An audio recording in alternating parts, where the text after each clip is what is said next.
We have also what is called reconnaissance attacks, which is mainly used and in general is used as an intermediate step for other attacks. This kind of attacks are scoped to identify the victim's networks, which hosts are running in the network and visible at which intervals, at what intervals, then which hosts are running which services, what are the operating systems running on those hosts. And once the attacker has identified all of those things, then it knows the vulnerabilities. It knows the vulnerabilities. Because, for example, if I'm going to scan your network and identify that your web service runs on Apache 2.0 and then it runs on a Windows box, for example, then I can Windows, let's say 7, Windows 7, let's say with no patches, then I'm going to be able to know at that point what are your vulnerabilities, because Apache 2.0 has its own vulnerabilities which are publicly known. Let's say Windows 7 has its own vulnerabilities which are publicly known, and at that point I can make use of those vulnerabilities and exploit them by sending specific attacks and then gain access to whatever I want. How do we mitigate those kinds of attacks?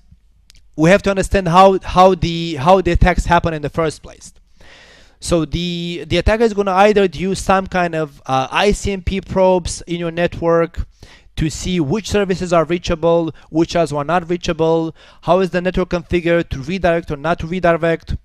It can make use of proxy ARP services, CDP or LLDP to gather information about the systems in your network, or of course it can do port and application scanning to identify the operating system and the applications running on specific systems.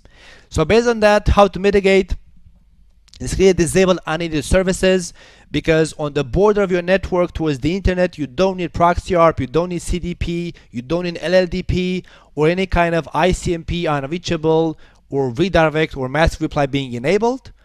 And for the port and application scanning, then you have to deploy network and application firewall as proxies to intercept those kind of scanning and block them before they are effective.